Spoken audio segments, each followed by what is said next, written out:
والسلام على من لا نبي بعده. أما بعد، أعوذ بالله من الشيطان الرجيم. بسم الله الرحمن الرحيم. وإن كنتم جنبا فاطهروا. احباب گرامی قدر،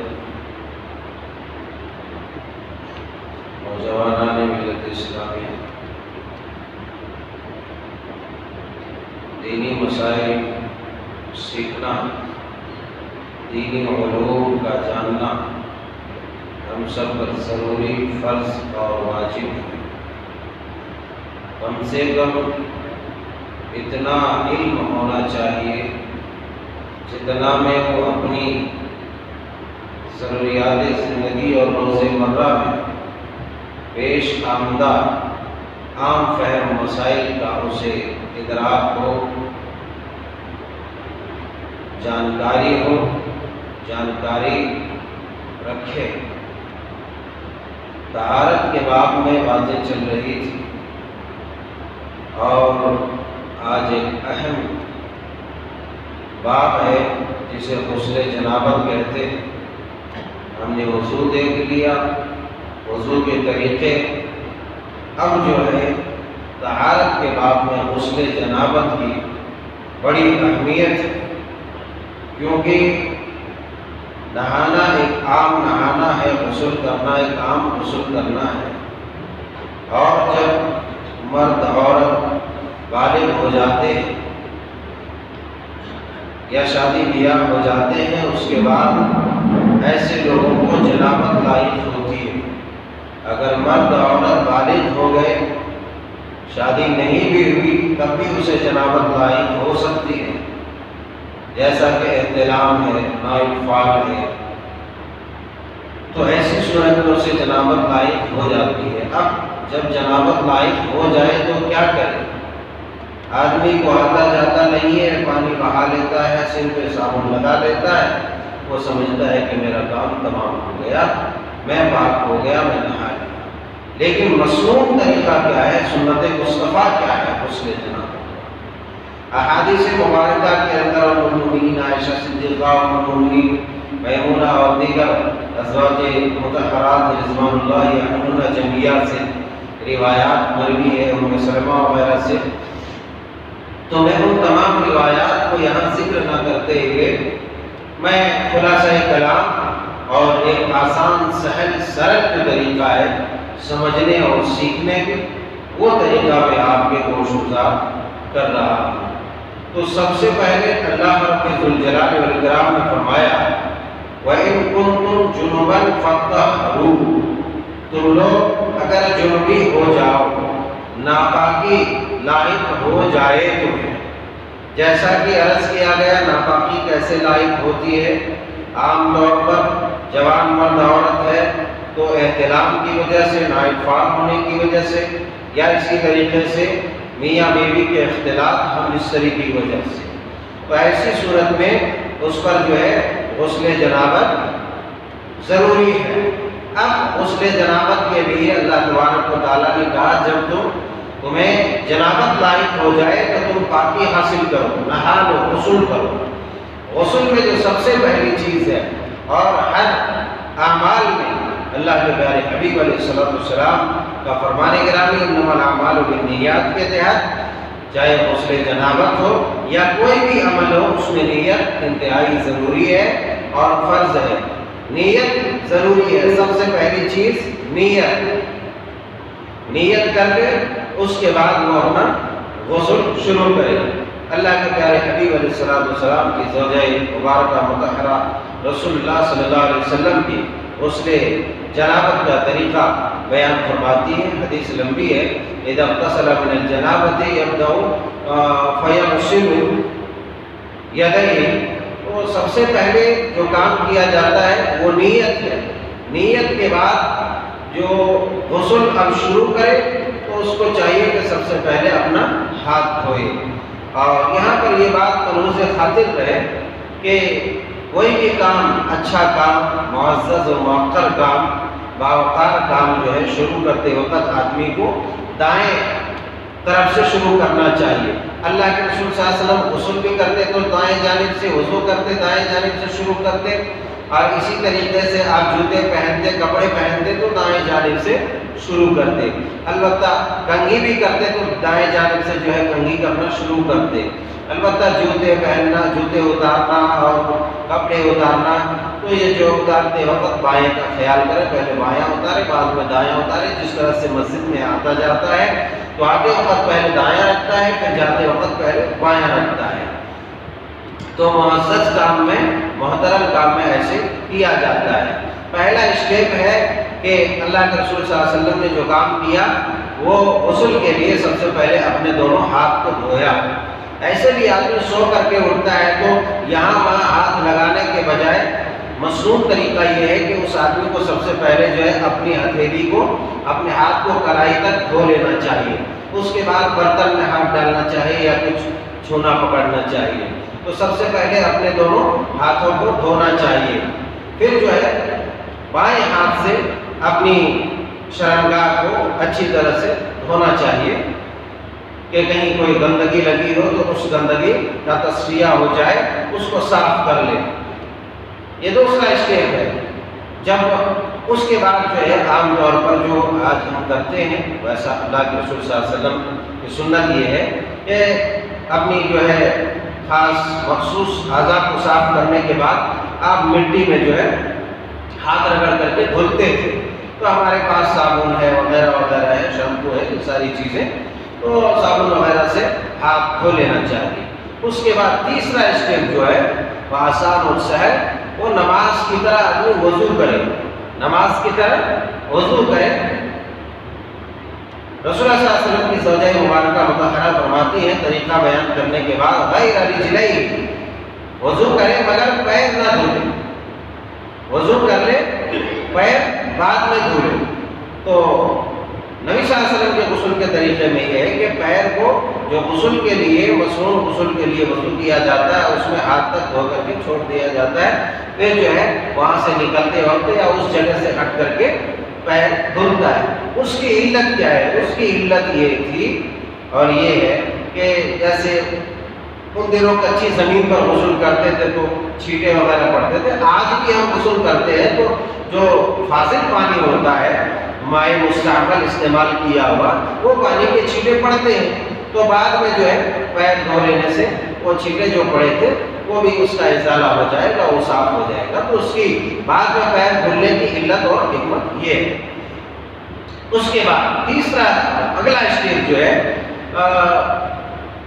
ایک چلو پانی لے اور پانی لینے کے بعد اس کو جو ہے سر میں ڈالے اور بالوں کی جڑوں تک اس کو اچھی طرح سے پہنچائے۔ 3 چلو پانی لے کر کے ایک کے بعد ایک بالوں کی جڑوں تک اس کو اچھی طرح سے پانی پہنچائے، اس لیے کہ بالوں کی جڑوں تک بھیگنا ضروری ہے۔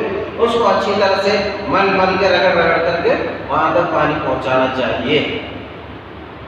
اس کے بعد اگلا اسٹیج جو ہے نہانے کا، مصنون غسل جنابت کا، پھر سر پر جو ہے پانی بہانا چاہیے۔ 3 چلو ہم مگ سے استعمال کرتے، جگ استعمال کرتے، دوسرے برتن استعمال کرتے ہیں، تو 3 بار جو ہے اپنے سر پر ایک کے بعد ایک پانی بہانا چاہیے۔ اس کے بعد آپ کا جو طریقہ ہے غسل تھا، غسل جنابت کا، پھر جو ہے پورے جسم میں پانی بہانا چاہیے، اور جب پورا صاف ستھرا ہو جائے اس کے بعد آخر میں دونوں پاؤں دھو لینے چاہیے، وہاں سے رکھ کے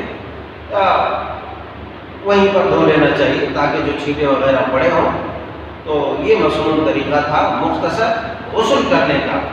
اس میں 1-2 اور اہم چیزیں ہیں جو آپ کے ہوش گزار کرنا ہے، مرد و خواتین کے لیے تھوڑا سا فرق ہے، وہ فرق حاصل کرنا ضروری ہے۔ یوں تو طریقہ غسل جنابت، مصنون طریقہ جو ہے مرد کے لیے بھی عورت کے لیے، دونوں کے لیے برابر ہے۔ البتہ غسل جنابت میں عورت کے لیے سر میں جو بال باندھ کے رکھتی ہے عورتیں، تو وہ مینڈیاں کھولنا ضروری نہیں ہے۔ یہ ابو داؤد شریف کے حدیث مبارکہ میں حضرت ثوبان رضی اللہ تعالیٰ عنہ سے مروی ہے کہ آپ علیہ السلام نے فرمایا، جب آپ سے پوچھا گیا، صحابہ نے پوچھا غسل جنابت کے تعلق سے، تو فرمایا اما الرجل فلینصب رأسہ فلیغسلہ حتی یبلغ اصول الشعر۔ غسل جنابت کے بارے میں پوچھا گیا تو مردوں کے لیے یہ بتلایا کہ مرد جو ہے اچھی طرح سے رگڑ کر کے اپنے سر کے بال کو دھلے، اچھی طرح سے دھل لے، حتی یبلغ اصول الشعر، یہاں تک کہ بالوں کے جڑوں تک اچھی طرح پانی پہنچ جائے اور بھیگ جائے۔ وَأَمَّا الْمَرْأَةُ فَلَا عَلَيْهَا أَلَّا تَنْقُصَهُ لِتَغْرِفَ عَلَى رَأْسِهَا ثَلَاثَ غَرْفَاتٍ بِكَفَّيْهَا۔ فرمایا کہ عورتوں کے لیے یہ ہے کہ صرف جو ہے وہ 3 چلو پانی بہا لے، اس کو سر کی منڈیاں کھولنے کی ضرورت نہیں ہے، عورت کے لیے یہ ہے۔ البتہ جو ہے پانی کو اس کے پانی سے بھگانا ہے، 3 چلو پانی لینا ہے تاکہ بالوں کے جڑوں تک پانی کی رسائی ہو سکے۔ البتہ جو عورتوں کا دوسرا غسل ہے، جسے منتھلی پیریڈز کے بعد فارغ ہونے کے بعد غسل کرتی ہے، تو اس میں جو ہے یہ ہے کہ سر کے بالوں کی منڈیاں کھولنا ہے۔ ام المؤمنین عائشہ صدیقہ رضی اللہ تعالی عنہا غسل فرما رہی تھی، اللہ کے پیارے حبیب علیہ السلام نے ارشاد فرمایا انقضی شعرک واغتسلی، کہ اپنے بالوں کو کھولو اور اس کے بعد غسل کرو، اپنے بالوں کو کھولو اور غسل کرو۔ تو غرض یہ کہ معلوم یہ ہوا کہ جب عورت ایام ماہواری سے پاک ہوتی ہے، اس کے بعد غسل کرتی ہے، تو اس کے لیے بالوں کو اچھی طرح سے کھولنا اور بالوں کو اچھی طرح سے دھونا اس کے لیے ضروری ہے۔ البتہ جو جنابت لائق ہوتی ہے غسل جنابت میں ایسا کرنا ضروری نہیں ہے۔ تو معلوم یہ ہوا کہ عورت اور مرد کے غسل میں کوئی فرق نہیں ہے، البتہ فرق جو ہے عورت کے غسل ہی میں ہے تھوڑا سا، جو ابھی میں نے یہاں پر واضح کر دیا ہے۔ اسی طریقے سے ایک اہم بات اس میں یہ ہے کہ ایک آدمی مصنون غسل کرتا ہے، مصنون غسل کرنے کے بعد اب اس کے لیے الگ سے نماز کے لیے وضو کرنے کی ضرورت نہیں ہے، الا یہ کہ وہ اس آدمی نے اپنی شرمگاہ کو نہاتے وقت ہاتھ نہ لگایا ہو، اس لیے کہ اگر اس نے اپنے اعضاء مخصوصہ کو، خاص جگہوں کو، شرمگاہ کو چھو لیا ہو تو پھر اس کا وضو برخاست ہو جائے گا اور اس کو وضو دوبارہ کرنا پڑے گا۔ اور اگر کوئی ایسا ہے جس نے مصنون غسل کیا ہے اور اس نے وہاں ہاتھ نہیں لگایا جہاں پر جہاں لگانے سے ٹوٹ جاتا ہے، تو اسے دوبارہ جو ہے غسل کرنے کی ضرورت نہیں ہے۔ اسی طریقے سے دوسرا پاکی کا جو غسل جنابت ہے، اب بعض دفعہ جس آدمی کو غسل جنابت کی ضرورت ہے، جنابت لائق ہو گئی مگر اسے پانی نہیں مل رہا یا پانی استعمال کرنے کے وہ قابل نہیں ہے، تو ایسے آدمی کے لیے کیا حکم ہے؟ شریعت چونکہ دین آسان ہے، سرل ہے، سہل ہے، اس میں کسی کو کسی چیز میں زور زبردستی اور سختی نہیں کی گئی ہے، یہ معتدل اور متوسط دین ہے، اس میں بہت زیادہ کسی چیز میں جبر نہیں، پریشانی میں نہیں ڈالا گیا، مشقت میں نہیں ڈالا گیا۔ شریعت نے ان تمام چیزوں پر بہت احتیاط سے کام لیا ہے۔ تو ایک آدمی ہے جو پانی استعمال کے لائق نہیں ہے، اور صحابہ کرام کی زندگیوں میں اس طرح کے معاملات بہت سارے پیش آئے۔ حضرت عمار رضی اللہ تعالیٰ عنہ کے بارے میں ہے کہ جب ان کو جو ہے غسل جنابت لائق ہو گئی تو اس نے جو ہے تیمم کیا اور اللہ تعالیٰ کا فرمان سامنے رکھا، تیمم کیا اور پورا جو ہے زمین پر لوٹ پوٹ کر لیا، جیسے بات جو ہے جانور مٹی میں لوٹ پوٹ کرتے رہتے ویسے پورے جسم میں جو ہے مٹی لگا لی۔ بعد میں آئے نبی صلی اللہ علیہ وسلم کے پاس، مسئلہ معلوم ہوا، نبی صلی اللہ علیہ وسلم سے دریافت کیا گیا تو آپ علیہ السلام نے حضرت عمار بن یاسر رضی اللہ تعالیٰ عنہ کہتے ہیں امرہ بالتیمم للوجہ والکفین، اللہ کے رسول صلی اللہ علیہ وسلم نے ہمیں جو تیمم کا حکم دیا وہ جو ہے صرف اتنا ہے کہ آدمی مٹی میں ہاتھ مارے، چہرے پر پھیرے اور پھر جو ہے ہاتھ میں پھیر لے۔ اس صحابی کے بارے میں نے اشارہ کیا تھا کہ بیچارے کو جنابت لائق ہو گئی، اب اس کو معلوم ہی نہیں تھا، لوگوں سے پوچھا، زخم تھا سر میں، بیمار تھے، پانی استعمال کر لیا، مر گئے۔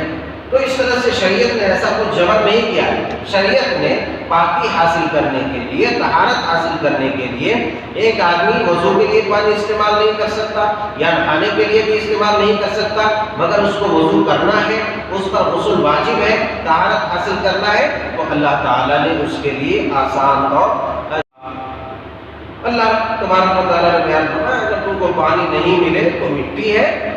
تیمم کا طریقہ یہ ہے کہ پاک صاف مٹی دیکھ کر کے، ریت دیکھ کر کے اس میں بسم اللہ کر کے ہاتھ مارے، ایک ہی بار، بعض لوگ جو ہے 2 بار 3 بار، صحیح نہیں ہے. اصل صحیح اور مشہور طریقہ ہے آپ مارے ایسے بسم اللہ کہہ کے گرد و غبار جو لگا ہے پھونک لیں، اس کے بعد چہرے پر ہاتھ بھر لیں، یوں کر لیں یوں کر لیں.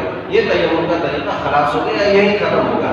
اب اس کو پورا پکڑنے کی ضرورت نہیں ہے، ادھر پکڑے ادھر پکڑے ادھر پکڑے پیر پکڑے، کچھ بھی نہیں. آسان طریقہ ہے. اب اسی سے آدمی اگر اس کو جنابت لائق ہے تو بھی پاک ہو گیا، اور اس کو جو ہے وضو لائق ہے تو بھی اس کا وضو ہو گیا.